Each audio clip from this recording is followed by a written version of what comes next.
Ya yadana daya yadana tanga yadana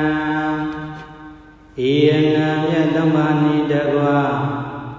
seyandagi jisu shin pitwa mundo agama bandita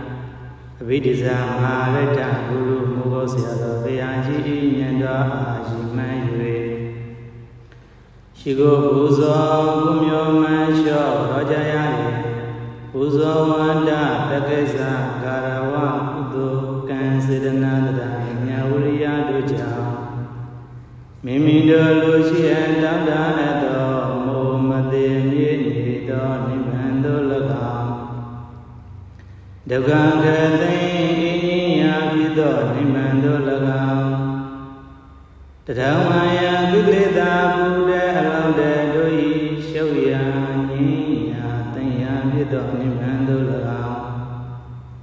Mimido dieti chinchen juza pomya adose pido Vivadana nyandi Linyenza manyendo jizu yuyue Nivendo myamau yuyue najare Turagam bogu myapijavasi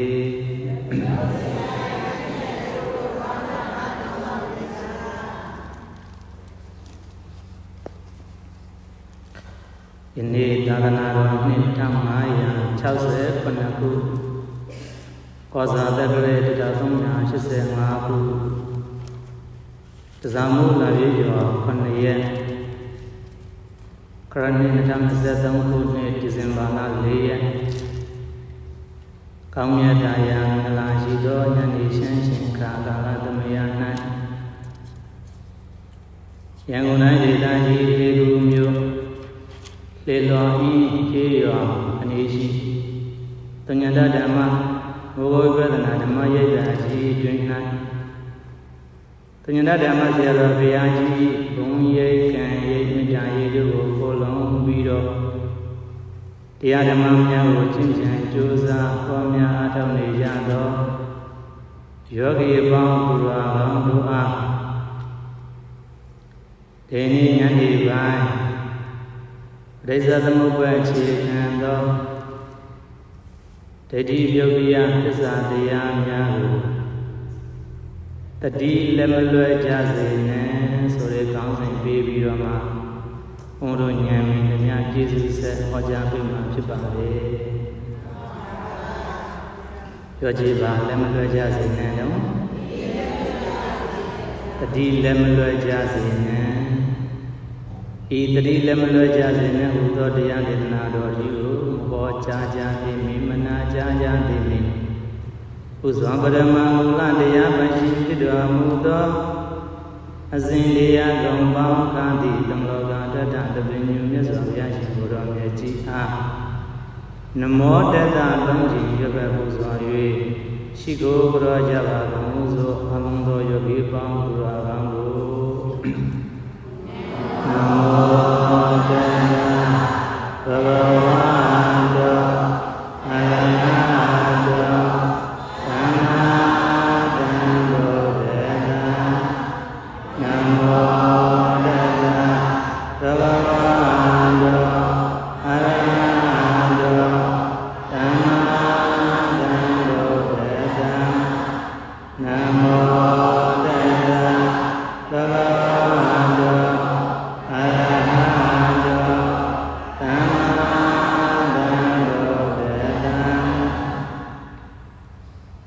Zavyaji Buddha Mesian Modata Tunjin Yoga Puzo Yue Shikubra Videna Chizrashi Agama Pandita Sero Vyagi Tadotin Shashi Zinka Kala Dunga Tosira Vyagi Nazindam Vedo Mulan Vyasa Landilinga Savon Bodo Pinle Sero Vyagi Jisu Kumbu Puzando Abin Shigo Bra Yepe Puzo Pomya Jaba Muzo Yogi Bang Duravango Mulanaya Nagu Devu Alva Inga Sanava Devu Nyani Tamba Isa Niyan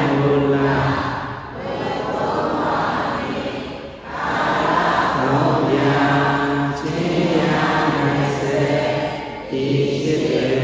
ကိုအလွယ်ချက်မှာသိစေရသည်တန်ခါလွယ်ကြောင်းသည်ဝိဇ္ဇာနှင့်တဏှာရင်ခံဥပါဒံကံကြောင့်ယုံနာဘောအဘိဓမ္မာမျိုးမှာအမြင်မှပြသစ္စာတိကံ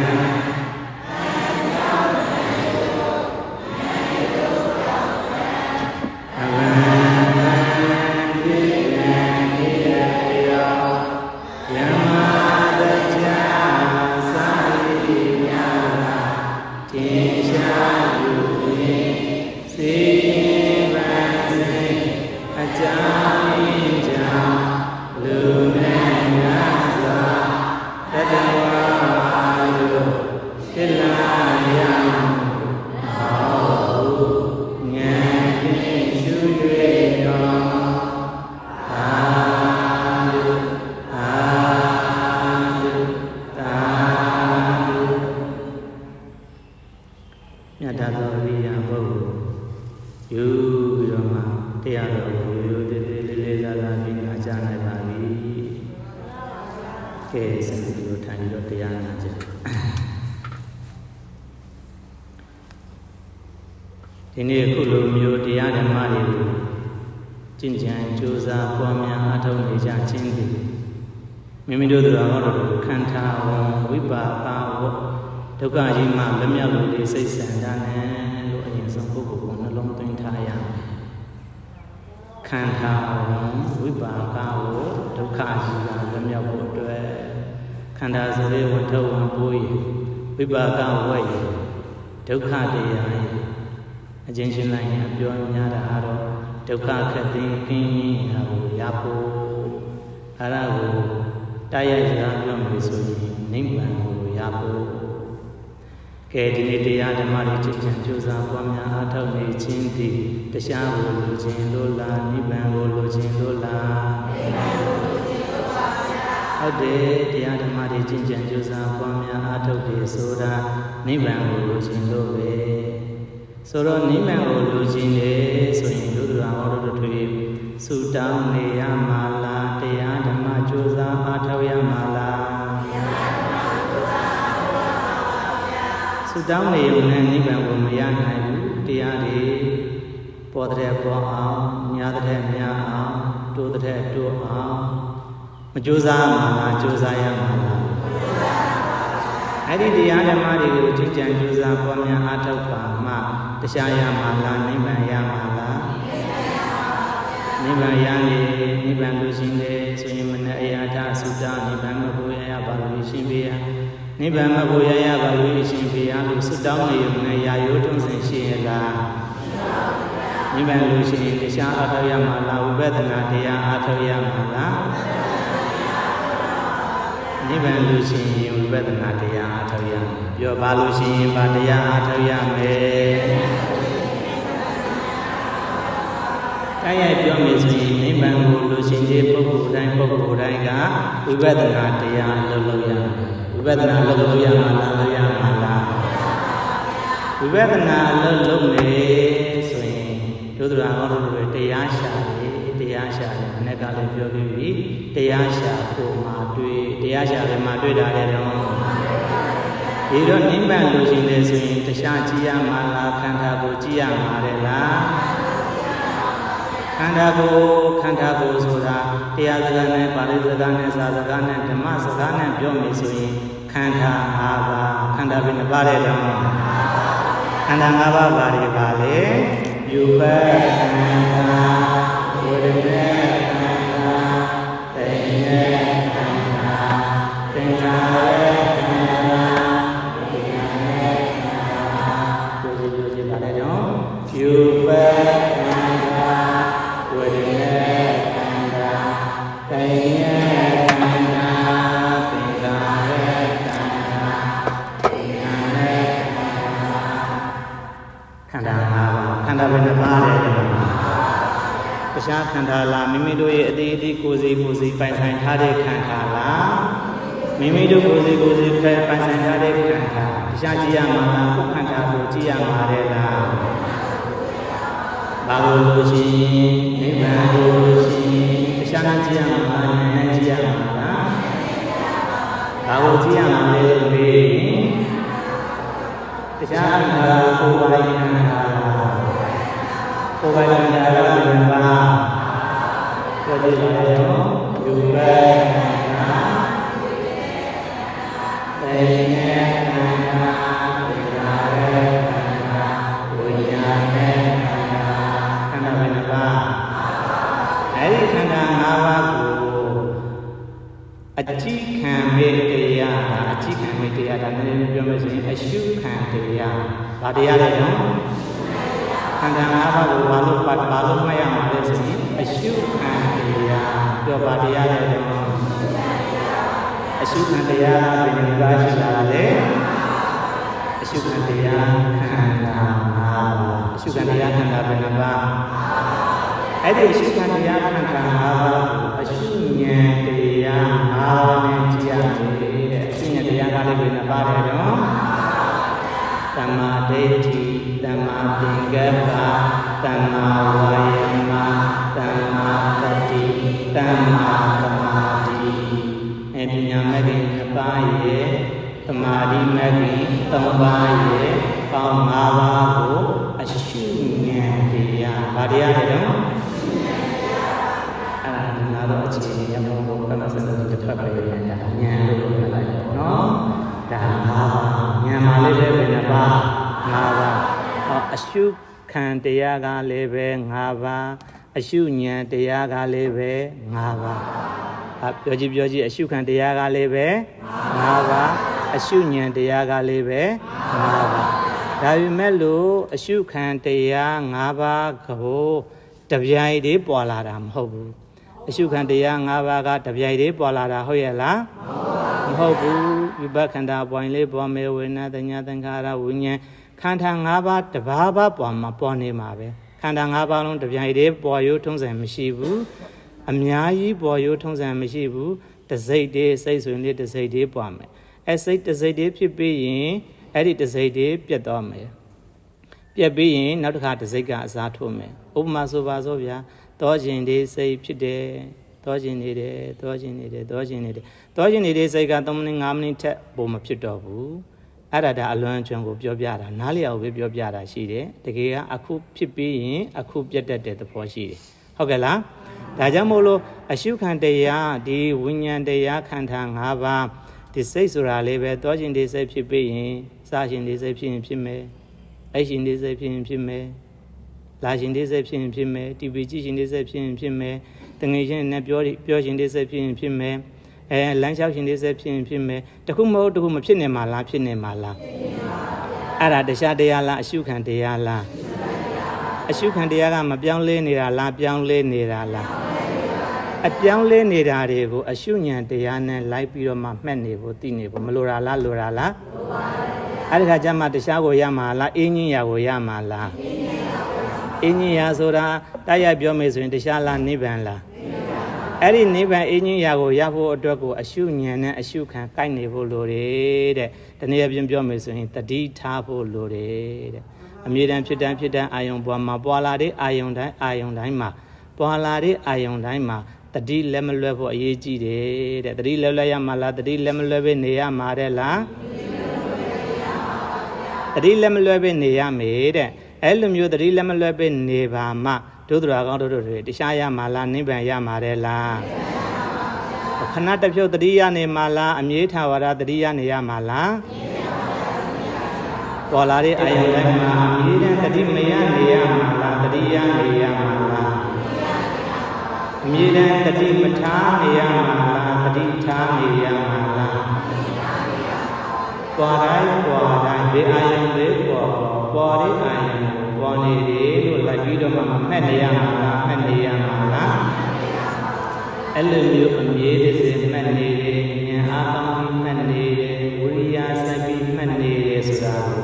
ဗလာဝဝိပဿနာခေါ်ပြောကြည့်ပါဝိပဿနာတဲ့တော့အဝိပဿနာကလည်းပဲနှမျိုးရှိတယ်တဲ့လို့ပြောတာ ပဿနာเป็นမျိုးတဲ့တောင်ဒုဗလဝိပဿနာရေဗလာဝဝိပဿနာပြောကြည့်ဘာဝိပဿနာနဲ့ဘာဝိသဒနာတဲ့တောင်ဒုဗလဝိပဿနာရေဗလာဝဝိပဿနာ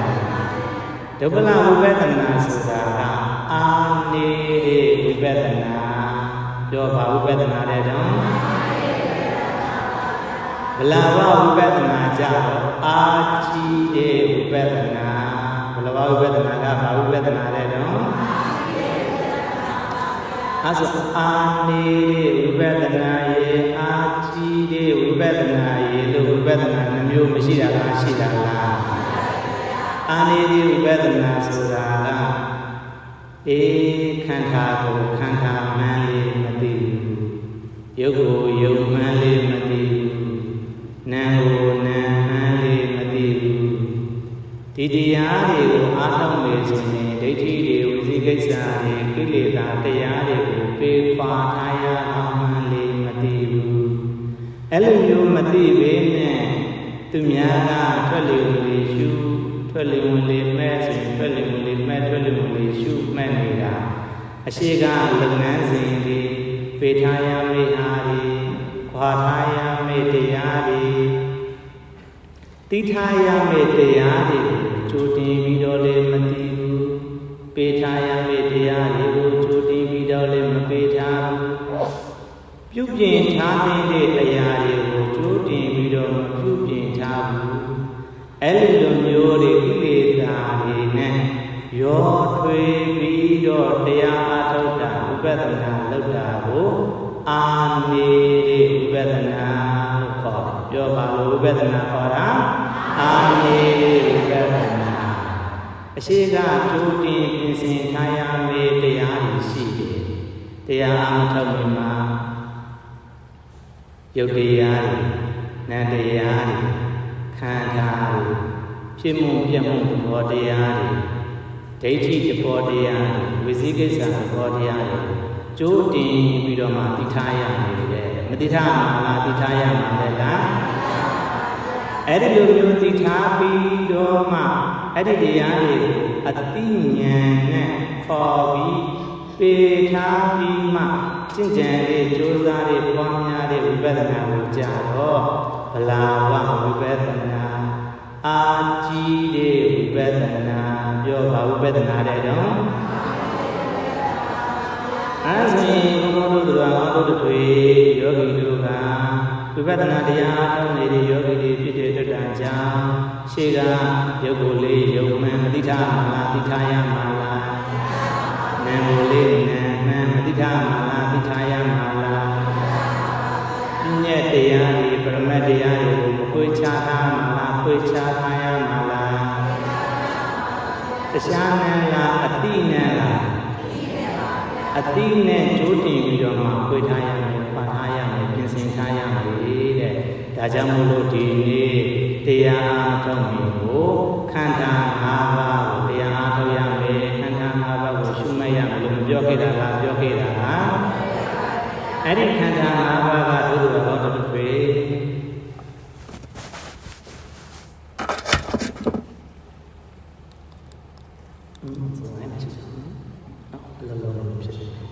ဆိုတော့ဝိုင်းမပြတော့ဘူးညာပြပြောကြတယ်အဲ့ဒီစဝိုင်းဒေသနာတော်ဖြစ်နေမှာဝိညာဉ်နာယုတယတနာဖတ္တဝေဒနာအကျိုးတရားခန္ဓာပဲနှစ်ပါး၅ပါးအကျိုးတရားခန္ဓာပဲနှစ်ပါးတဲ့တော့အဲ့ဒီခန္ဓာ၅ပါးကပေါ်စေခန္ဓာဆိုတာရှိသေးတယ်ဖြစ်စေခန္ဓာယခုလက်ရှိကိုဖြစ်စေခန္ဓာပေါ်စေခန္ဓာဆိုတာရှိသေးတယ်အဲ့ဒီခန္ဓာပေါ်ရာဌာနဆိုတာရှိသေးတယ်ပေါ်စေခန္ဓာဖြစ်စေခန္ဓာဘယ်ဌာနမှာပေါ်တာလဲဆိုရင်တာလာယရဏဆိုတာရှိတယ်တာလာယရဏမရှိတာလားရှိတာလားဝိညာဉ်ရဲ့နာယုတ်ရဲ့တာလာယရဏဟုတ်ကဲ့လားအကွက်အပြင်ပြောမယ်ဆိုရင်ဘယ်အကွက်မှာလဲတော့နှစ်အကွက်မှာဘယ်အကွက်မှာလဲတော့အဲ့ဒီမှာတာလာယရဏတာ တာလာယနာဆိုတာတန်တရားကိုရှိတွင်တဲ့တရားတန်တရားခြေအောင်တန်တရားရှည်အောင်တန်တရားများအောင်တန်တရားကြီးထွားအောင်ကြီးပွားအောင်လုပ်တဲ့တရားကိုတာလာယနာဟုတ်ကဲ့လားအဲ့ဒီမှာတာလာယနာဆိုတာစာအာယတနာလို့ပါဠိလိုပြောတယ်အာယတနာချာမျိုးအာယတနာဘယ်နှမျိုးလဲတော့သက္ကာယတနာသောတာယတနာကာနာယတနာဇီဝယတနာကာယယတနာမနာယတနာအာယတနာဘယ်နှပါ6ပါးအတွင်းအပြင်အာယတနာ6ပါးဟုတ်ကဲ့လားအဲ့ဒါကိုအာယတနာလို့ဒီနေ့မှာတော့ဒါအဘိဓမ္မာလိုပါညာတွေသင်ထားမှဒါတွေကိုနားလည်မှာပေါ့အဲ့ဒါဆိုရင်ဒါတရားနားလည်အောင်ဆက်ပြောမယ်အာယတနာနဲ့မပြောဘဲနဲ့ကိုယ်ခန္ဓာမှာရှိတဲ့အတိုင်းပြောမယ်ဆိုရင်မျက်စိနားနှာခေါင်းလျှာကိုယ်စိတ်ဟောအဲ့ဒါကိုအခန္ဓာ6ပါးလို့ခေါ်တယ်။ဘာတဲ့6ပါးတဲ့တောင်းပြောကြည့်ပါပါတယ်တဲ့တောင်းမျက်စိနားနှာခေါင်းလျှာကိုယ်စိတ်အဲ့ဒီအခန္ဓာ6ပါးမှာအတိုက်တဲ့တည်ရှိမျက်စိမှာလေးပဲမျက်စိနဲ့သက်ဆိုင်တဲ့အတိုက်တဲ့ရှိမယ်နားမှာလေးပဲနားနဲ့သက်ဆိုင်တဲ့အတိုက်တဲ့ရှိမယ်နှာခေါင်းမှာလေးပဲနှာခေါင်းနဲ့သက်ဆိုင်တဲ့အတိုက်တဲ့ရှိမယ်ရှားမှာလေးပဲရှားနဲ့ပတ်သက်တဲ့အတိုက်တဲ့ရှိမယ်ကိုယ်မှာလေးပဲကိုယ်နဲ့တိုက်ဆိုင်တဲ့အတိုက်တဲ့ရှိတယ်စိတ်မှာလေးပဲစိတ်နဲ့တိုက်ဆိုင်တဲ့အတိုက်တဲ့ဆိုတာရှိတယ်အဲဆိုရင်အတိုက်တဲ့ကလေးပဲ6မျိုးအခန္ဓာ6မျိုးရှိတဲ့အတွက်ဒါကြောင့်အတိုက်တဲ့လေးပဲဘယ်နှမျိုးရှိမှာလဲတော့6မျိုးအဲဆိုရင်အတိုက်တဲ့ကယူပါယုံတတ္တာယုံခန္ဓာယုံရတ္တာယုံပောဓပါယုံဓမ္မာယုံအာယုံဘယ်နှပါ6ပါးအဲ့ဒီမျက်စိနဲ့ယူပါယုံနဲ့မတိုင်းမှာလားတိုင်းမှာလား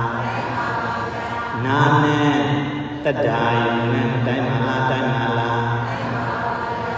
ခေါင်းနဲ့ဒန္တာယုံနဲ့မတိုင်းမှာလားတိုင်းမှာလားဒီတိုင်းနဲ့ဆိုင်ရာတွေတိုင်းမှာလားတိုင်းမှာလားအဲ့ဒီကကြာရင်အဲ့ဒီလိုမျိုးမျက်စိကအခန္ဓာယူပါယုံကအတိုက်တဲ့အဲ့ဒီမျိုးမျက်စိနဲ့ယူပါယုံနဲ့တိုက်တဲ့အတွက်ဒါကြောင့်သူ့အပွင့်တဲ့ထက်လို့ပေါ်လေတဲ့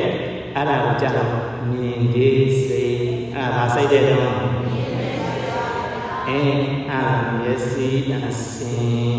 မျက်စိနဲ့အစင်းနဲ့တိုက်တော့မြင်စိတ်ပေါ်တယ်မျက်စိနဲ့အစင်းနဲ့တိုက်တော့ဘာစိတ်ပေါ်လာလဲတော့အဲ့ဒီမြင်စိတ်ပေါ်လာဒီမျိုးသုံးခုဆုံးတာကိုဖတ်တာလို့ခေါ်တယ်ဒီလိုဘုသုံးခုဆိုတာကိုဘာလို့ခေါ်ရလဲတော့အဲ့ဒီပရိစ္ဆေသမုပ္ပါမှာဝိညာဉ်နာယုတ်တာလာယုတ်ငါတို့ဖတ်တာမပါလားပါလား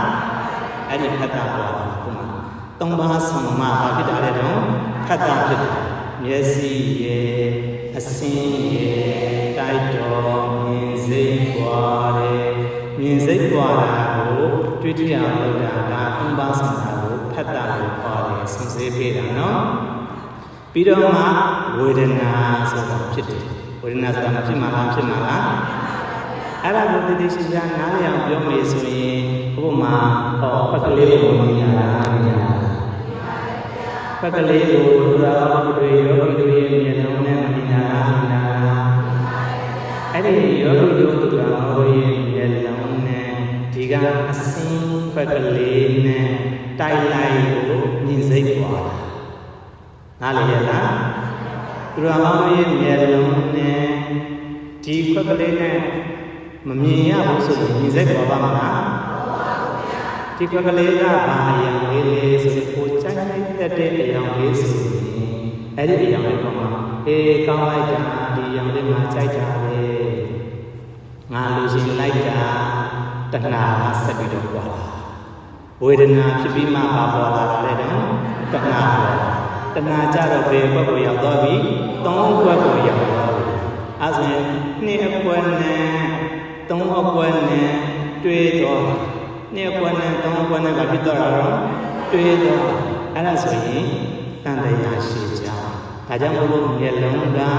တန်တရားရှိစေတဲ့တရားမျက်လုံးကပါရှိစေတဲ့တရားအဲ့ဒီလိုရှိနေစိတ်ဖြစ်ပြီးဆိုရင်လည်းပဲအဲ့ဒီအထီကိုလည်းပဲဝိပဿနာတရားတွေရှုမယ်ဆိုရင်ရှုလို့ရနိုင်တယ်တဲ့အဲ့ဒီလိုရှိတာတဲ့ကိုမအိမ်မနေမရမကမနာမနေအပူတပြင်းရအောင်ကြိုးစားတာကိုကြတော့ဥပါဒံလို့ခေါ်တယ်။ဘာလို့ခေါ်တာလဲတော့တခြားအပေါ်မှာဖြစ်နေတာလားမျက်စိအပေါ်မှာဖြစ်နေတာလား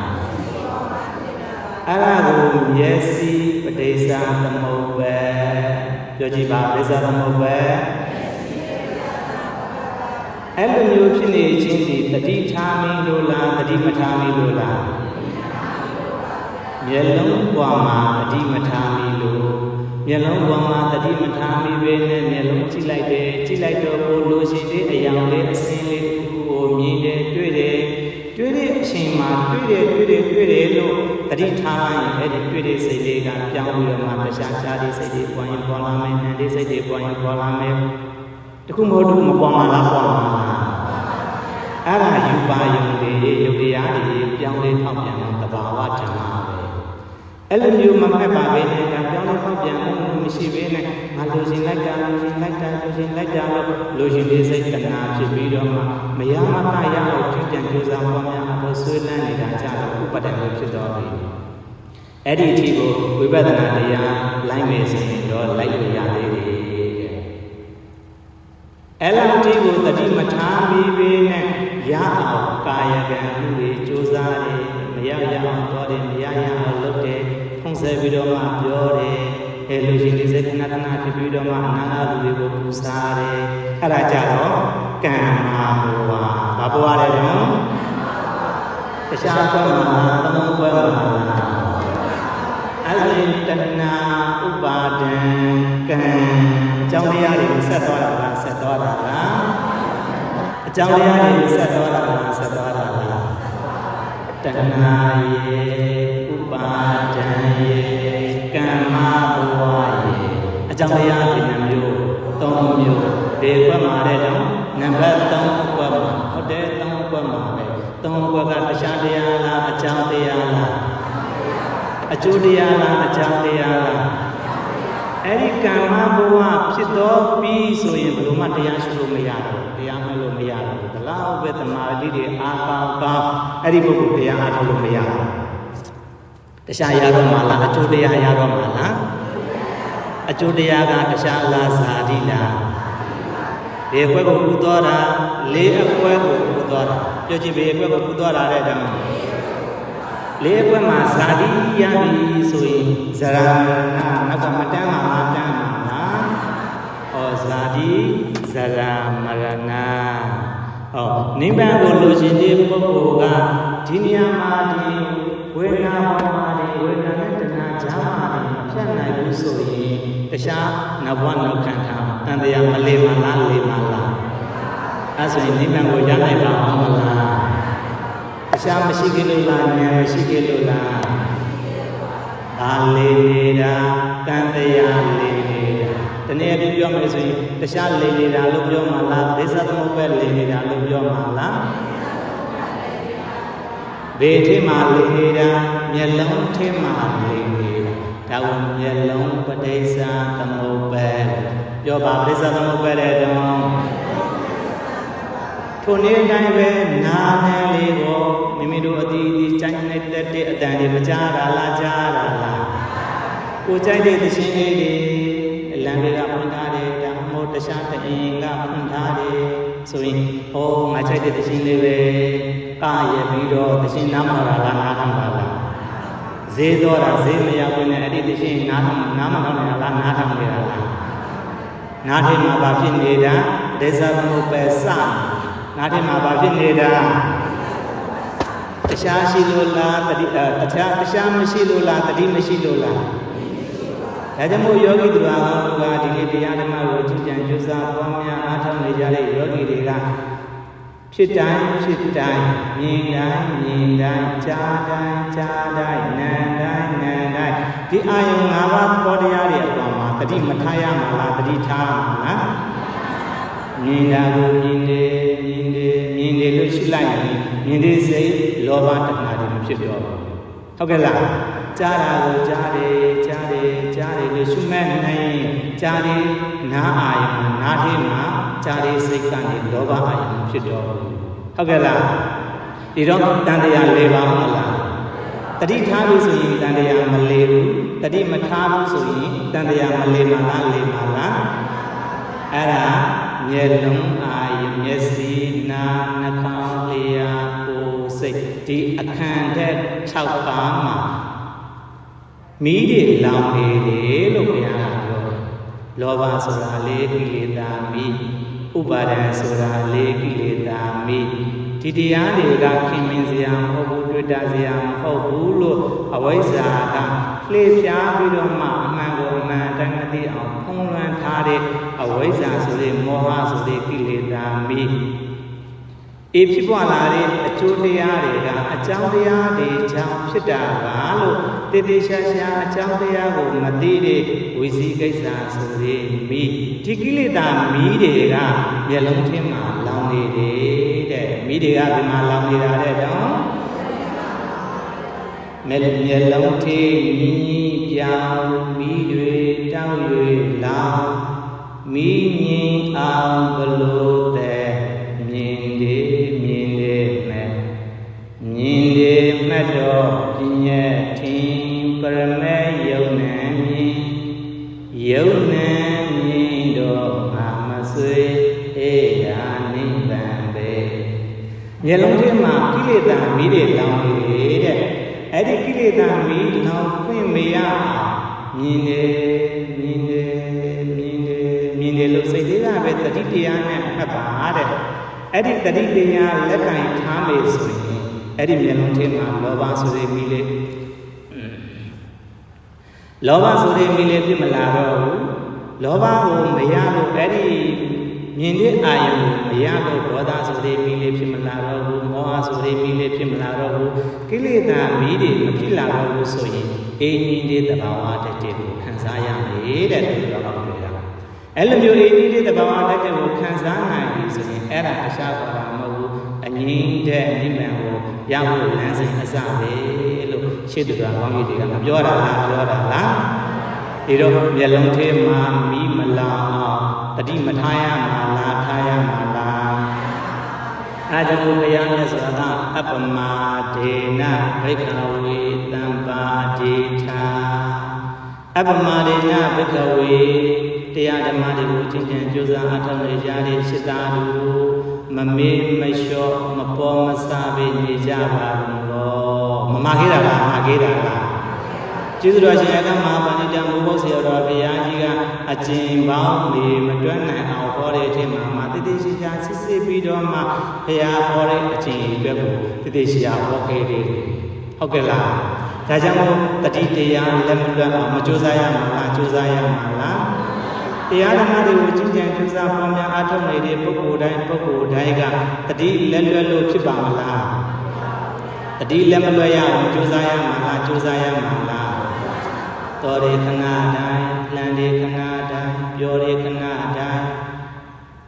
စားရခဏတိုင်းမှာတတိထားပြီးတော့မှမနေရမှာလားနေရမှာလားအဲ့လိုမျိုးနေပြီဆိုရင်ကိလေသာတွေမဝင်တော့ဘူးအဲ့လိုမျိုးနေပြီဆိုရင်ဘာတွေမဝင်တော့ဘူးကိလေသာတွေမဝင်တော့ဘူးကိလေသာမဝင်တော့ဘူးဆိုရင်အဲ့ဒီကိလေသာမဝင်တဲ့ပုဂ္ဂိုလ်ကငြိမ်းချမ်းတယ်တည်ငြိမ်တယ်အေးဆေးတယ်တမာတိပူရလွယ်တယ်တမာတိပူရရင်ဟာလားအမှတ်တရားတွေစိတ်လာတယ်အမှတ်တရားတွေပေါ်လာတယ်မှန်လာတယ်မှတ်တိုင်းကိုအရှုခံနဲ့အရှုဉာဏ်တက်လာတယ်မှတ်လာတယ်အဲ့ဒီခါကျမှ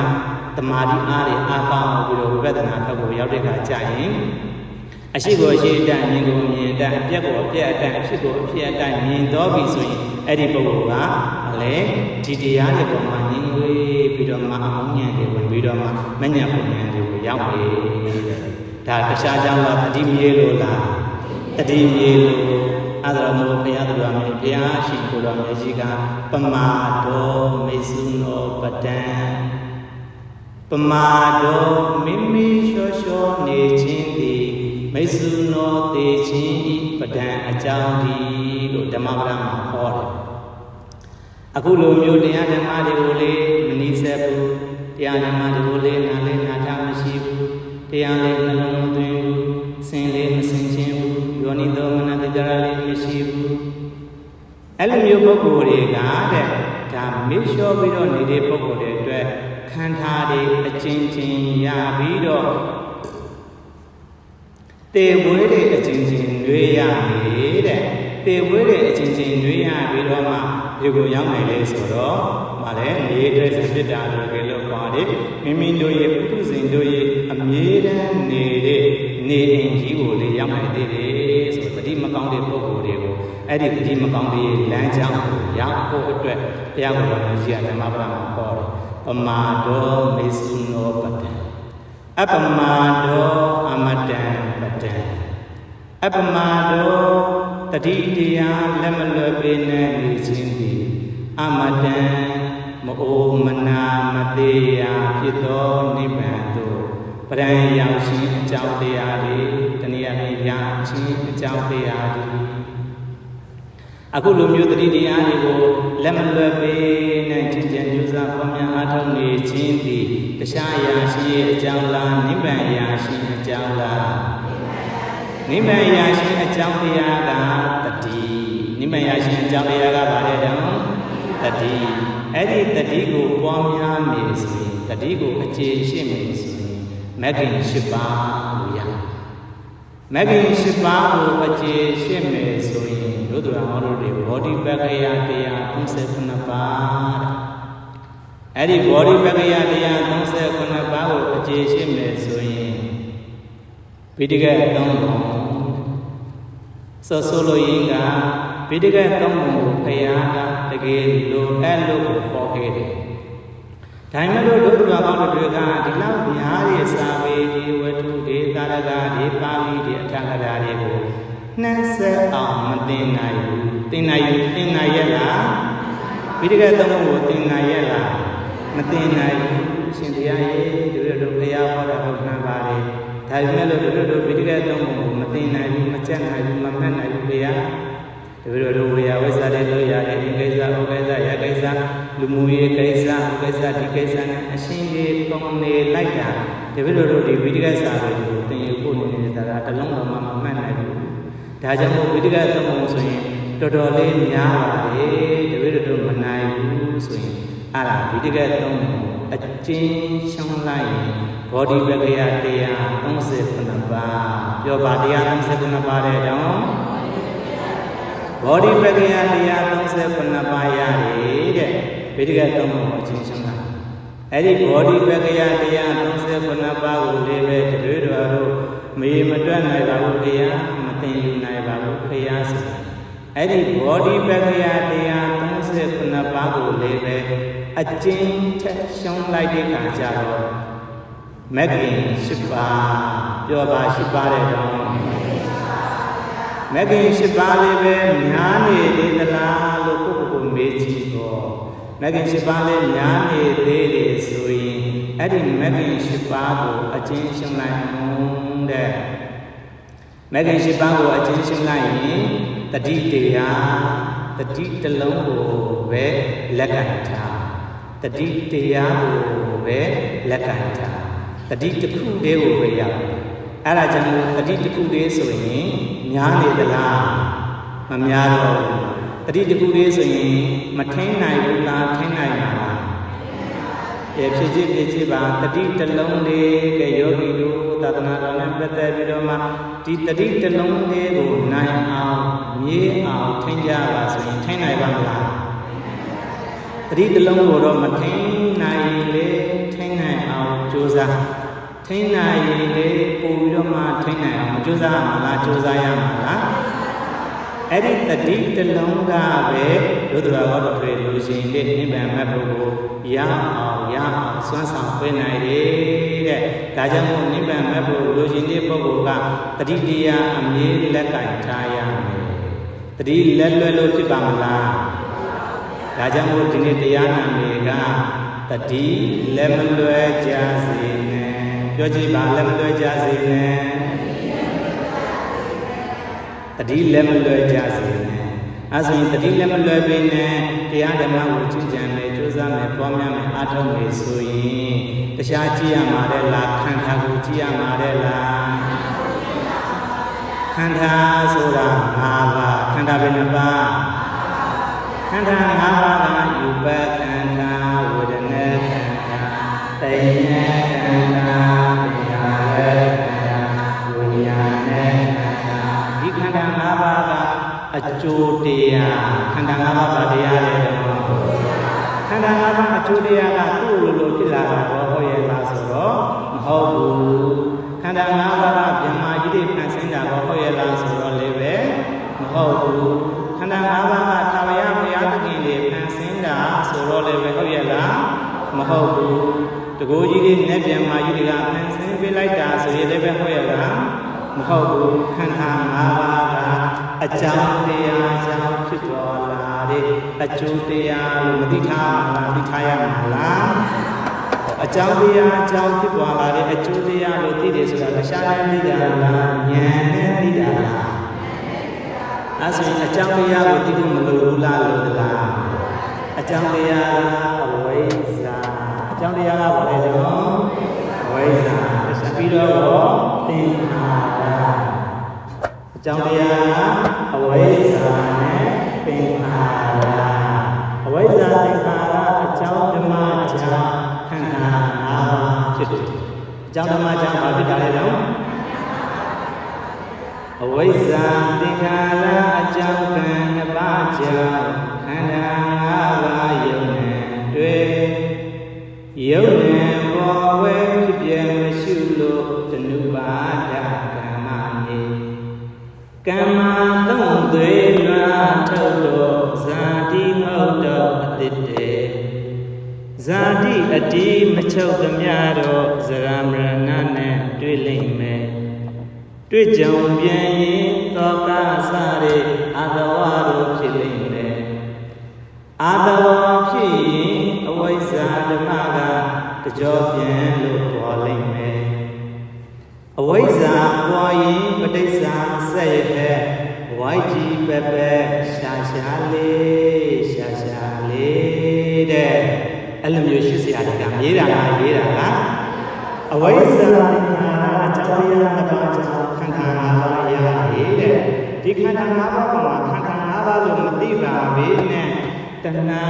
ဥပါဒံကမ္မဘောဝငါသာတိငါပစ္စည်းနာအစလို့နဲ့နေတာခင်မင်းနေတာလား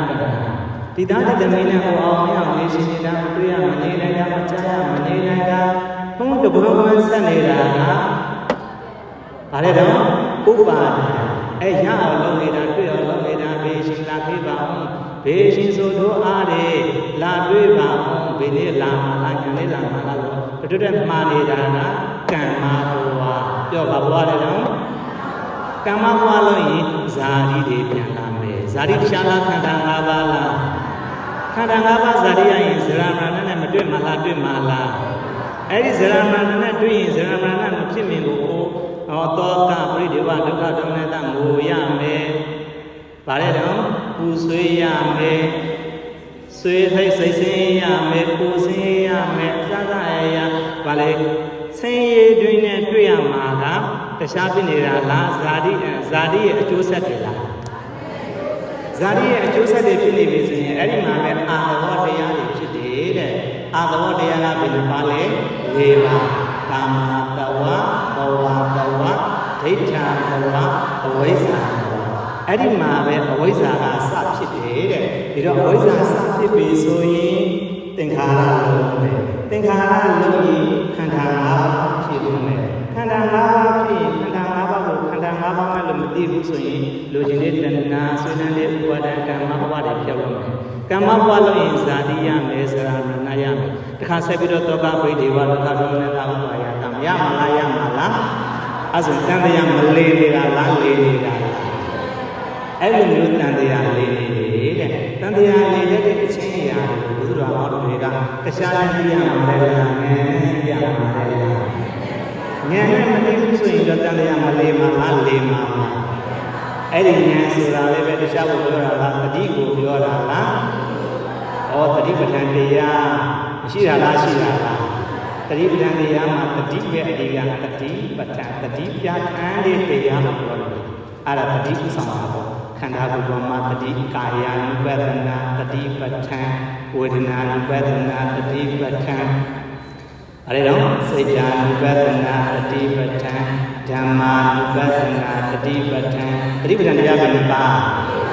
အဲ့ဒီတတိဒီကာယဆိုတာယုတ်တရားပေါ်မှာတတိရှိနေဖို့ဝေဒနာ ानु ပဒနာဆိုတာခံစားနေတဲ့ဝေဒနာတွေ့နေတဲ့ဝေဒနာကြံနေတဲ့စိတ်ပေါ်မှာတတိရှိနေဖို့စိတ် ानु ပဒနာဆိုတာဖြစ်နေတဲ့ဖြစ်တိုင်းမှာစိတ်တွေစိတ်ကူးတိုင်းကြံစီတိုင်းမှာတတိဖြစ်နေဖို့ဓမ္မ ानु ပဒနာဖြစ်လာတဲ့အာယုံမှန်သမျှအပေါ်မှာတတိရှိနေဖို့ဘုရားကမပြောခဲ့တာလားပြောခဲ့တာလားအဲ့ဒီတတိတရားမှရှိနေပြီဆိုရင်ဒုတိယဟောတော်တွေခန္ဓာကိုခန္ဓာမှမသိမှလားသိမှလားရုပ်ကိုယုံမှမသိမှလားသိမှလားနာမ်ကိုနာမ်မှမသိမှလားသိမှလားအဲ့ဒါအရှားရှိလို့လားတတိရှိလို့လားအဲ့ဒီယုံတရားနဲ့တရားတွေကသူ့လိုဖြစ်လာတာဟုတ်ရဲ့လားအကြောင်းတရားကြောင့်ဖြစ်လာအကြောင်းတရားကဘာလဲကအဝိဇ္ဇာနဲ့သင်္ခါရအကြောင်းတရားပေါ်မှာအကြောင်းတရားမှလို့မသိဘူးဆိုရင်တရားဝင်မှာလားတန်တရားဝစီကိစ္စဝင်မှာလားတန်တရားဝစီကိစ္စဝင်နေတယ်ဒီအပေါ်မှာနေတာအကြောင်းတရားအကြောင်းတရားပေါ်မှာဉာဏ်ရှိတန်တရားဝစီကိစ္စဝင်ပါပြောခြင်းနဲ့အကြောင်းတရားပေါ်မှာဉာဏ်မရှိရင်တန်တရားဝစီကိစ္စဝင်ပါသည်ဖေယပြောခြင်းအကြောင်းတရားပေါ်မှာဉာဏ်မရှိရင်တန်တရားဝစီကိစ္စဝင်ပါသည်ဖေယအကျိုးတရားကိုအကျိုးတရားမှမသိအကျိုးတရားပေါ်မှာအကျိုးတရားကိုဉာဏ်မတက်နိုင်ဘူးဆိုရင်ဉာဏ်မရဘူးဆိုရင်ဒိဋ္ဌိတွေကအကျိုးတရားပေါ်မှာဉာဏ်မရှိရင်ဒိဋ္ဌိတွေကပ္ပါတိဖယပြောခြင်းမယ်ပေါ်မှာဉာဏ်မရှိရင်ဒိဋ္ဌိတွေကပ္ပါတိဖယအဲ့ဆိုဒိဋ္ဌိကဘယ်နှပါလဲဆိုရင်၃ပါးတက္ကာယဒိဋ္ဌိတတ္တဒါဒိဋ္ဌိဥစ္စေတာဒိဋ္ဌိဘလို့ကတ္တာလေဖြစ်ပွားလာတဲ့အကြောင်းတရားကြောင့်အကျိုးတရားခန္ဓာ၅ပါးကိုငါလို့မြင်သူလို့မြင်တာသားလို့မြင်တာဇနီးလို့မြင်တာသမီးလို့မြင်တာခင်မင်တဲ့တကယ်ချင်းအပေါင်းအသင်းမိတ်ဆွေတကယ်ချင်းလို့ပုဂ္ဂိုလ်တရားလို့ထည့်လိုက်တယ်အဲ့ဒါကိုတက္ကာယဒိဋ္ဌိလို့ခေါ်။အဲ့ဒီတဲ့တော့ငါတို့ဒီပိုင်းယောက်ျားမိန်းမပုဂ္ဂိုလ်တ attva ဒါကိုတက္ကာယဒိဋ္ဌိခန္ဓာ၅ပါးအဲ့လိုမျိုးမြင်တယ်ပြီးတော့မှဒီခန္ဓာ၅ပါးကငါကအမြဲတစေဖြစ်နေမယ်ဒီသားတွေသမီးတွေဒီမျိုးသားဒီရှိမနဲ့အတူတူကအမြဲထာဝရနေရမယ်လို့မဲ့ယူနေတာဆွေးယူနေတာကိုတတ္တတာဒိဋ္ဌိဗါဒိဋ္ဌိတဲ့တော့အဲ့ဒါကြတော့ခိုင်တယ်နေဒီတယ်တန်းတယ်ဘဝတူတယ်ဘဝပြောင်းတယ်ဒီလိုတွေအဲ့ဒါကရှားတဲ့ကတတ္တတာဒိဋ္ဌိလားတခါလေကြတော့စံပြေရှင်ပြီးစင်မလေးဒီနေရာမှာနေဖို့မနေရှိတော့စိတ်ဆင်းရဲတာငါကြောင့်အလိုလိုပြရတယ်လို့ငါမိသားစုမှအလိုလိုပြရတယ်လို့သေတာသေတိုင်းရှင်နေလို့ညီညူတာဒီခန္ဓာပြီးမှာပဲဒီဘဝပြီးမှာပဲဒီဘဝဘုလို့သာဒီလိုမျိုးဒုက္ခတွေနဲ့ကျင်နေရတာနောက်ဘဝစီမရှိတော့ဘူးလို့အဲ့ဒါအပြည့်အတောက်ကိုတရားဒီလားဥစေတာဒီလားဒီပေါ်မှာဉာဏ်ရှိလို့ခန္ဓာပေါ်မှာဉာဏ်ရှိလို့ဒီနေ့ပြောမယ်ဆိုရင်အကျိုးတရားပေါ်မှာဉာဏ်ရှိလို့အရှောင်းဝင်တာလက်ကြည့်တွေဝင်တာအကြောင်းတရားပေါ်မှာဉာဏ်ရှိရင်တန်တရားဝစီကိစ္စကိလေသာဝင်ရဲ့အကျိုးတရားပေါ်မှာဉာဏ်ရှိဆိုရင်ဒိဋ္ဌိတွေကတည်းကအဲ့လိုမျိုးဝစီကိစ္စလေးပဲကိလေသာဒိဋ္ဌိတွေကလည်းပဲကိလေသာအဝိဇ္ဇာကလည်းပဲကိလေသာတဏှာကလည်းပဲကိလေသာဥပါဒဏ်ကလည်းပဲကိလေသာ အဲဆိုခန္ဓာတွေကိုကိလေသာတွေဝန်းရံထားတယ်ခန္ဓာတွေကိုဘာတွေဝန်းရံထားလဲအဲ့ဒီကိလေသာတွေကမိတ်ဆွေလားယံလူလားတခြားကိုဆွေးချမှာလားအပေကိုဆွေးချမှာလားမိတ်ဆွေဆိုရင်တော့ကောင်းတဲ့လမ်းကိုမပို့မှာလားပို့မှာလားရန်သူဆိုရင်တော့လျှောက်တွန်းပြီးတော့မှအပေလျှောက်ကြီးသေးကိုရောက်မပို့မှာလားပို့မှာလားရှင်မဝေးပေဟုသေပေတဲ့နိခေပြီကိလေသာညောဝေတွေနဲ့ကိလေသာညောဝေတွေနဲ့ပြောဝေကနေနေမှလျင်ဖြင့်လာလိမ့်အောက်စီတခြားတော့မှာလားအောက်ကိုတော့မှာလေလားအောက်ပြေအောက်ရောက်ဆိုတာတခြားကိုပြောတာလားအပေလေးပါးကိုပြောတာလားပြောချင်အပေလေးပါးကပါလေပါလေငရေရိစံจิตတာအတုရကေမှာတော့ဖက်ကလေးမရှိလို့ဒေသနာဖတ်တယ်မရှိလို့ဒါတစ်ဖက်ပဲမှတ်လိုက်တော့နော်အဲ့ဒါအပေလေးပါအပေလေးပါကိုရောက်ရှင်ကိုရောက်တာလားဝိဇိကိစ္စရာကြီးကိလေသာတရားတွေရှိနေလို့ရောက်တာလားကိလေသာတရားတွေရှိနေလို့ရောက်တာကိလေသာတရားတွေကဆွဲပေါ်အဲ့ဒါကိလေသာတရားတွေရှိနေတယ်ကိလေသာတရားတွေဝန်းရံနေတယ်ငါ့ဘဝမှာယံသူတွေဝိုင်းထားပြီးဘလို့ရုံးကန်ရမှာလဲဆိုတာကိုပြောဟောလို့မတွေးရမှာလားတွေးရမှာလားဒီကိလေသာအမြင့်တွေကနေရုံးခမကြိုးစားမှာကြိုးစားရမှာလားအဲ့ဒီကိလေသာအမြင့်တွေကနေရုံးခကြိုးစားလို့ဆိုရင်တခြားကြည့်ရမှာလားခန္ဓာကိုယ်ပဲကြည့်ရမှာလေလားတခြားနဲ့ကြည့်ရမှာလားဉာဏ်နဲ့ကြည့်ရမှာလားဉာဏ်နဲ့ကြည့်လိုက်ရင်ဟောတယ်ဟောဒီခန္ဓာကိုယ်ကြီးကအကျိုးတရားပဲအကျိုးတရားကအကြောင်းတရားပြီးတော့မဖြစ်ဘူးအကြောင်းတရားကဝေဇာနဲ့သင်္ခါရဖြစ်လာတဲ့အကျိုးတရားကဝိညာဉ်နဲ့ယုတ်တလာယနာဖတ်တဝေဒနာပစ္စယခန္ဓာဥပါဒံကမ္မဘဝကမ္မဘဝပြီးတော့မှဇာတိတွေနဘဝနောက်ခန္ဓာရပြီးတော့မှနဘဝနောက်ခန္ဓာမှာခန္ဓာရရင်ဒီများတခြားကြည့်ရမှာလားအိုဘေးနဲ့တွေ့ရမှာလဲလားဇာတိခန္ဓာရပြီဆိုမှတော့နာဘေးနဲ့မတွေ့ရမှာလားတွေ့ရမှာလား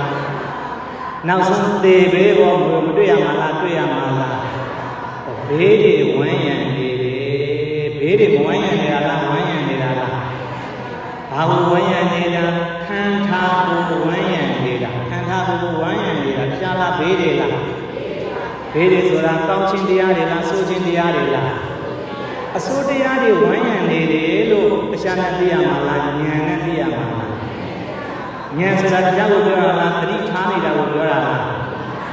အဆိုးတွေဝန်းရံနေတယ်လို့သတိမထားရမှာလားသတိထားရမှာလားတတိရှိရာကြည့်လိုက်ရင်အကောင်းတွေဝန်းရံနေတာလားအဆိုးတွေဝန်းရံနေတာလားတေရှင်တရားတေရှင်သေးရလားမသေးရှင်ပေမဲ့လို့မသေးရမှာလားသေရမှာလဲလားတရားရှိလို့လားဇာတိခန္ဓာရှိလို့လားဇာတိခန္ဓာရှိရင်သေရမယ်ကဲမသေးမင်းမအိုရမှာလားအိုရမှာလားအိုဘောအိုရှင်ကြရလားမအိုရှင်ပေမဲ့လို့လေမအိုရမှာလားအိုရမှာလားတရားရှိလို့လားဇာတိခန္ဓာရှိလို့လားတရားနဲ့သိနေတာလားတတိထားနေတာလားတတိထားနေလို့မသိနေတာလားသိနေတာလားအဲ့ဒီအိုရှင်နာရှိတွေမဖြစ်ဘူးဆိုရင်အိုရှင်နာရှိတွေကင်းနေနိမ့်မှန်ကိုရအောင်မကြိုးစားမှာလားကြိုးစားရမှာလားကြိုးစားမယ်ဆိုရင်တရားနဲ့ရှိရမှာလားတတိရှိရမှာလားတတိဆိုတာတရားကိုပြောတာလားဉာဏ်ကိုပြောတာလားဘေးပေါ်မှာကြည့်ရမှာလိမ့်မယ်ခန္ဓာပေါ်မှာကြည့်ရမှာဘေးပေါ်မှာကြည့်ရမှာခန္ဓာပေါ်မှာကြည့်ရမယ်ဆိုရင်ခန္ဓာကအကြောင်းတရားလားအကျိုးတရားလားအကျိုးတရားခန္ဓာပဲနဲ့ပါခန္ဓာ၅ပါးဘာနဲ့ပါယူပခန္ဓာဝေဒနာခန္ဓာသင်္ညေခန္ဓာသင်္ခါရခန္ဓာဝိညာဉ်ခန္ဓာ၅ပါးအကျိုးတရားကသူ့လိုဖြစ်လာတာဟုတ်ရဲ့လားဟောမိုးပေါ်မှာကြာလာတာဟုတ်ရဲ့လားအဲ့ဆိုအကြောင်းတရားမရှိမှလားရှိမှလားအကျိုးတရားရှိမှတော့အကြောင်းတရားမရှိမှလားရှိမှလားအကြောင်းဖြစ်တဲ့အကျိုးတရားအကြောင်းဖြစ်တဲ့အကျိုးတရားလို့မသိရမှလားသိရမှာလားအကြောင်းကိုပဋိစ္စသမုပ္ပါဒအကြောင်းကိုဘာပါလဲပဋိစ္စသမုပ္ပါဒအကျိုးကိုပဋိစ္စသမုပ္ပန္နပြောကြည့်အကျိုးကိုဘာလဲတော့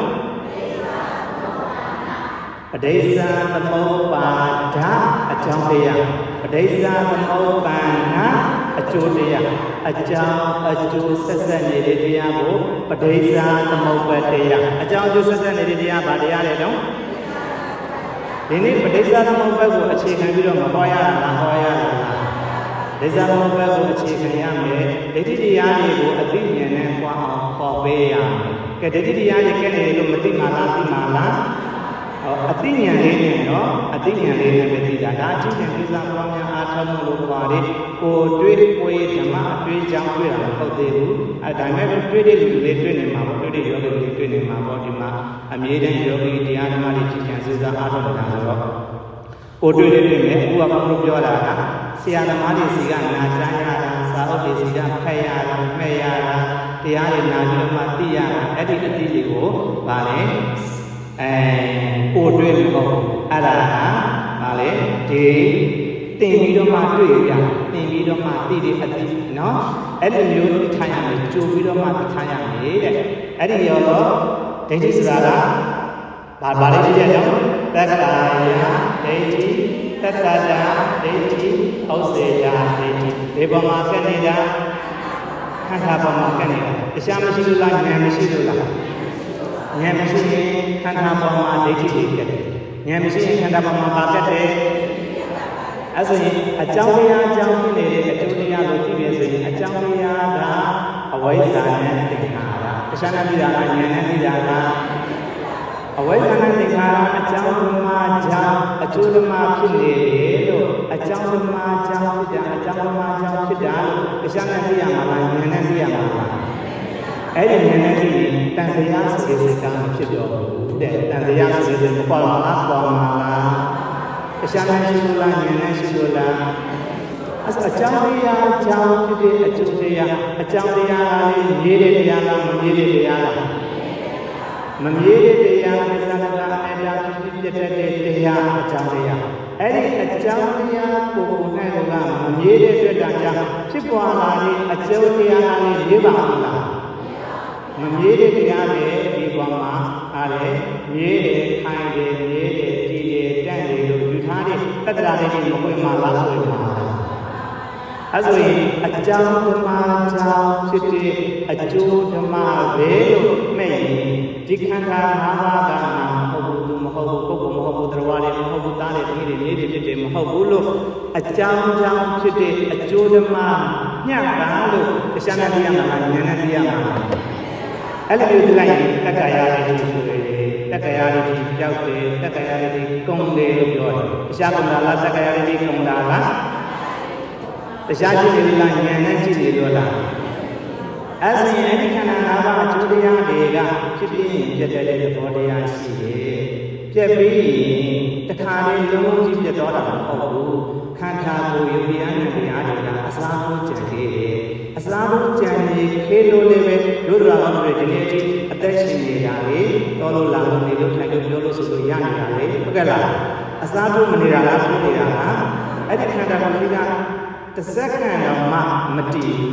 တမဏိကိုမပြောနဲ့တဏှာကိုပြောနဲ့တရက်ကိုမပြောနဲ့စက္ကန့်မချားသေးဘူးတရားလို့တော့ကျွန်တော်ခန္ဓာကိုယ်ကြီးဖြစ်ဖြစ်ပြက်နေပြက်ပြီးပြက်လေးကစားအတိတ်တော့ယုံမှတွေဉာဏ်ဓမ္မတွေကအစားတော့ဆန့်နေကြတာအစားတော့ဖြစ်သွားလာတဲ့တရားတွေကလည်းပဲပွာလာတယ်ပြက်တော့တယ်ပြက်ပြီးနောက်တစ်ခါအစားတော့ပွာလာတဲ့ဓမ္မတွေရှိတယ်ယုတ်ဓမ္မတွေနဲ့ဓမ္မတွေရှိတယ်အဲ့ဒီယုတ်ဓမ္မတွေနဲ့ဓမ္မတွေပွာလာတယ်ပြက်တော့တယ်ယုတ်ဓမ္မတွေနဲ့ဓမ္မတွေကလည်းအစားတော့ပြန်ပွာလာတယ်အစားထိုးနေတဲ့သဘောတဘာဝကိုသိနေပြီဆိုရင်ဥစ္စေတာတွေစင်တယ်တဲ့။အဲဒီစင်တာတဲ့တော့တရားနဲ့ရှိလို့လားဉာဏ်နဲ့ရှိလို့လားဘေးပေါ်မှာနဲ့ရှိနေတာခန္ဓာပေါ်မှာဉာဏ်နဲ့ရှိနေတာဉာဏ်နဲ့ရှိလိုက်တော့ဟောဒီခန္ဓာပေါ်မှာဉာဏ်နဲ့ရှိလိုက်တော့ဒီခန္ဓာကိုကြီးတာငါးပါးယုတ်တရားနံတရားဗာတရားနဲ့ဗာတရားယုတ်တရားလေးဖြစ်ပြီးမပြတ်တာလားပြတ်တာလားနံတရားလေးဖြစ်ပြီးမပြတ်မှလားပြတ်တာလားအဲ့ဆိုယုတ်တရားလေးဖြစ်ပြတရားနဲ့ရှိလို့လားဉာဏ်နဲ့ရှိလို့လားဝေဒနာပညာသင်္ခါရဝိညာဉ်တို့ခေါ်တဲ့နံတရားတွေကလည်းဖြစ်ရင်မပြတ်ပါလားပြတ်ပါလားအဲ့ဆိုနံတရားတွေကလည်းဖြစ်ပြနံတရားတွေကလည်းဗာတယ်နော်တရားနဲ့ရှိလို့လားဉာဏ်နဲ့ရှိလို့လားတရားရှိနေလို့လားအတိရှိနေလို့လားအဲ့ဆိုယုတ်လေးပဲဖြစ်ပြနံလေးပဲဖြစ်ပြရှိမတူနေတာအတူနေတာလားဖြစ်ပြရှိမတူနေတာအတူနေတာလားတူနေတယ်ဆိုရင်ယုတ်တရားနံတရားတူနေတယ်ဖြစ်ဖြစ်တူတဲ့အတွက်ကြောင့် ပေါင်းလိုက်တော့ဖြစ်ပြလိုက်တာယုတ်ဓမ္မနန္ဒမခန္ဓာ၅ပါးကဖြစ်ပြယုတ်ဓမ္မနန္ဒမခန္ဓာ၅ပါးကဘာလဲတော့ဖြစ်ပြအစနာကျိုးလာဉာဏ်နဲ့ဖြစ်လို့လားအဲ့ဒါဖြစ်ပြ